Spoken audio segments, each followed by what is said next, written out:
Kim Rasululloh sollallohu alayhi vasallamning kechasi tushida ko'rishlikni xohlaydi? Salaflarning tajribasi bor. Kim payshanba kuni kechasi, bu degani juma oqshom. Payshanba kuni quyosh botishligiga kechasi u juma oqshomi bo'ladi. Ana shu kuni Kavsar surasini 1000 marta o'qib yotsa, uxlasa, ixlos qiladigan bo'lsa, muhabbat qiladigan bo'lsa Rasulullohni ko'radi tushida. Payg'ambar sollallohu alayhi vasallam aytadilar: "Kim meni tushida ko'rsa, haq meni ko'ribdi, meni qiyofamga shayton kira olmaydi" deydi. Rasululloh sollallohu alayhi vasallam aytadilar: "Kim meni tushida ko'radigan bo'lsa, haq meni ko'ribdi, meni qiyofamga shayton kira olmaydi" deydi. Ammo ulamolarning birlari o'ta qattiq gap aytadilar.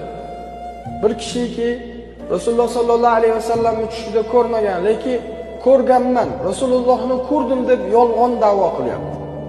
Juda ko'pchilik bilib bilmasdan gapirib yorishadi, Rasulullohni tushimda ko'rdim, ko'rmadim, yolg'on ham gapirib yorishadi.